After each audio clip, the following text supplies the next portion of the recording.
नमस्कार श्रोताओं, आज आप लोगों को सुनाने जा रही हूँ कहानी छलकती हुई जज्बातें भाग 29। मोहन स्कूल में पहुंचकर सुलोचना तथा और लोगों से हटकर अकेले बैठकर सभी लोगों के बातों को सुनते रहे, मगर किसी भी तरह का जवाब दिए बगैर अपने ही धुन में रहकर बहुत से बातें सोचने लगा। उसे बार बार मास्टर जी के कहे बातें याद आने लगी और मन ही मन सोचने लगा, उनका इशारा मैं खूब समझ गया। उनका इशारा केवल हमारे घर वालों की सोच विचार पर नहीं था, वरन उनका इशारा हमारे समाज में रह रहे दिमागी तौर पर कलुषित प्रवृत्ति के लोगों के प्रति है।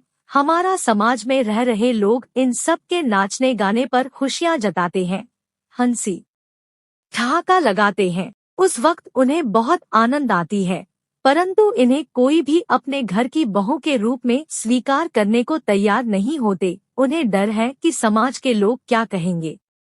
उन्हें समाज के बीच में अपनी नाक जो ऊंची करके चलना है। सभी को अपनी अपनी नाक की सवाल जो है, सभी लोग अपनी नाक ऊंची करके चलना चाहते हैं। उन्हें डर सताती रहती है कि कहीं ऐसा करके उनके नाक ना कट जाएं, परंतु कोई यह नहीं सोचते कि जिनसे वह अपना नाक बचाना चाहते हैं, उनके नाचने पर उनके दिल जब धड़कता है तो उस वक्त अपनी नाक कहाँ छुपा कर रखते हैं, उस पर भी वह अपनी नाक की सान ऊंची समझते हैं। वाह रे दुनिया के लोग! ऊंचे लोग जो भी करे सभी सही है और छोटे लोग जो करे सब गलत है।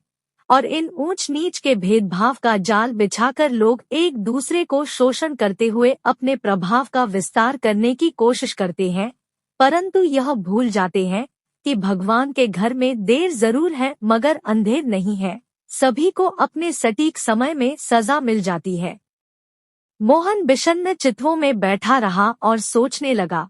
उसके मन में तरह तरह के ख्याल आते रहे। ऐसे में मोहन सोचने लगा, माँ जी कह रही थी कि अगर सुलोचना के घर वाले हमारी शर्त स्वीकार करते हैं तो हमारे घर में आकर बातें करें, हम लोग उसे बहू के रूप में स्वीकार करते हुए अपने घर में उठा लूंगी। अब मैं दोनों पक्ष को एक दूसरे की बातें कैसे समझाऊंगा। सबसे तो अच्छा होता कि यह लोग यहाँ पर ना आते, और आए भी तो उस दिन मेरे नाव पर न चढ़ने तो अच्छा होता। मेरे साथ सुलोचना की मुलाकात ही ना होती, हम एक दूसरे के प्रति आकर्षित ना होते। पता नहीं सुलोचना क्या सोच रही होगी। आज उसने माता जी के मंदिर में जाकर पूजा की है, उसने माता जी से अपना प्यार मांगा है। अब तो माता जी ही जाने कि उसकी मनोकामना पूरी होगी या नहीं। मैंने बाबूजी से फिर से एक रोज सभी को हमारे घर में लेकर जाने की इच्छा जताई थी, मगर ऐसा नहीं हो सकी। मैंने भी सुलोचना से वादा किया था कि उनके वापस जाने के दिन में एक बार पुनः उन्हें हमारे घर में लेकर जाऊंगा तो सुलोचना हमारे घर में घूमकर जाएगी, मगर अब तो यह संभव नहीं होगी क्योंकि मास्टर जी ने मेरी बात नहीं मानी। ऐसे में ऐसा करना संभव नहीं होगा और अब तो नाटक मंडली के काम यहाँ पर खत्म हो गई है। कल को उन्हें यहाँ से रवाना होना है। इस बीच में सुलोचना से मुलाकात होना मुश्किल है।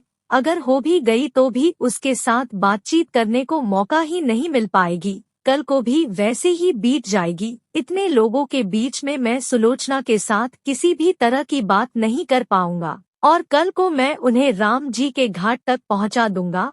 यह लोग अपने घर में चले जाएंगे।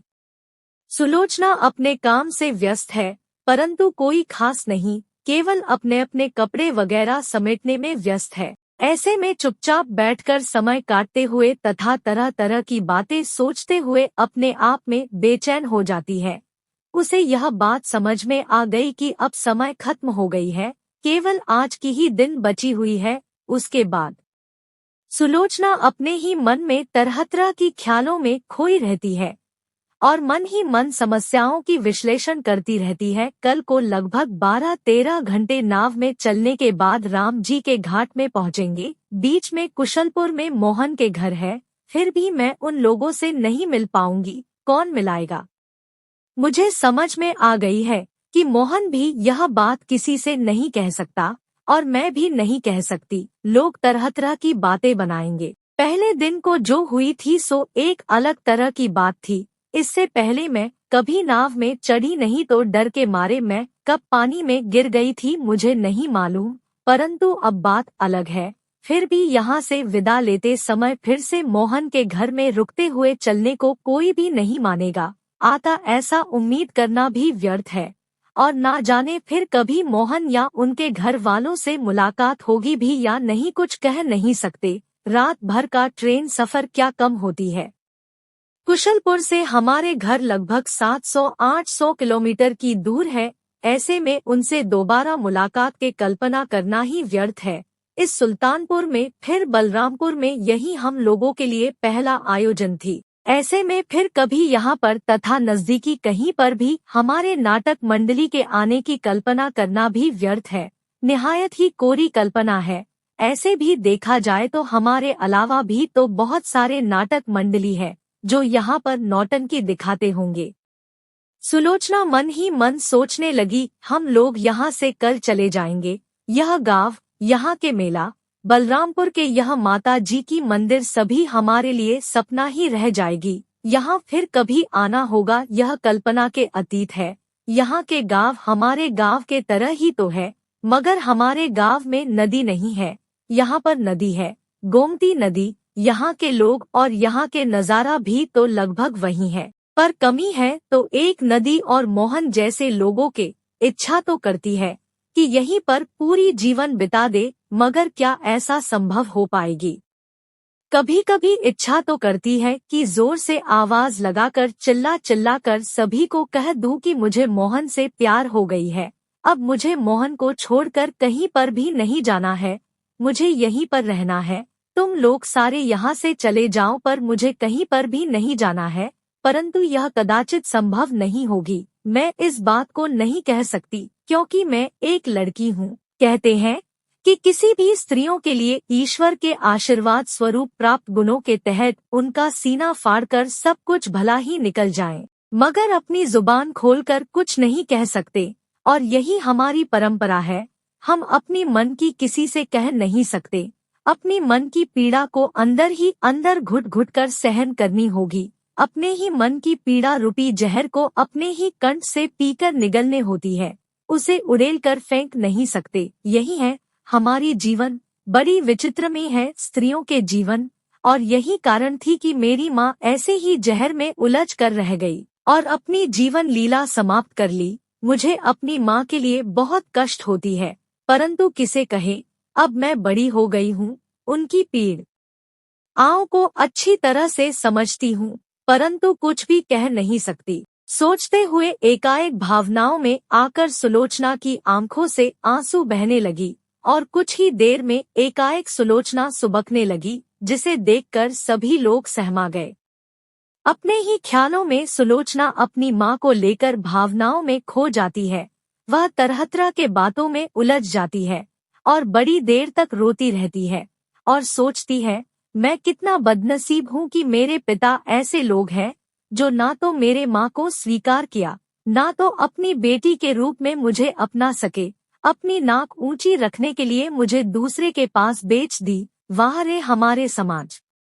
उनसे तो यह लोग अच्छे हैं जो कि मुझे समाज में इज्जत दी, मुझे अपनी बेटी मानते हैं। जैसे भी हो यह लोग मुझे अपना नाम दिया। कहते हैं कि मेरा नाम कुछ और थी, बनी, जिसे जंगली कही जाती है, क्योंकि मेरी माँ जंगलों में रहने वाली थी। इसी कारण मेरा नाम भी बनी रखी गई थी। बाद में बाबूजी ने मेरा नाम सुलोचना रख ली। अगर इनके घर में ना आती तो शायद लोग मुझे कोई और नाम से पुकारते होते। यह भी हो सकती थी कि मेरी वजूद किसी कोठी वाली के रूप में होती, जैसे कि बहुत से बेटियों के साथ होती है, क्योंकि हमारे समाज में स्त्रियों को इतने सम्मान की नजरों से देखी जाती है। यह कहना केवल मुश्किल ही नहीं, अतिशयोक्ति भी होगी। अगर ऐसे होते तो हमारे समाज की चेहरा ही कुछ और होती। समय बीतता गया कि दिन के सूरज जाते जाते रात के अंधेरे को आने की निमंत्रण भेजने लगे, और देखते ही देखते रात के अंधेरा चारों ओर से घेर लेती है।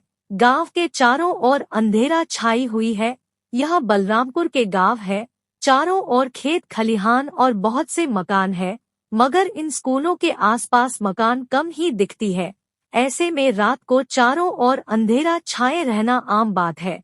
नजदीक जो भी इक्का दुक्का मकान है उनमें केरोसिन के लालटेन और खुली बत्ती जलने पर भला कितने उजाला हो सकती है। ऐसे में स्कूल के अंदर सभी लोग गैस वाले लाइटें जलाकर अपना काम कर रहे हैं।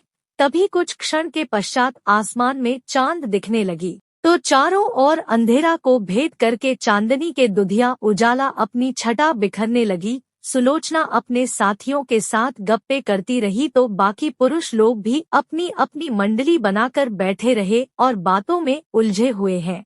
मोहन एकाएक कुमार को साथ लेकर स्कूल के पिछवाड़े में लगे वृक्ष के चबूतरा पर बैठकर आपस में तरह तरह के बातों से मन को बहलाने लगे। समाप्त। कहानी के अगले भाग के लिए हमारे साथ बने रहिए। धन्यवाद।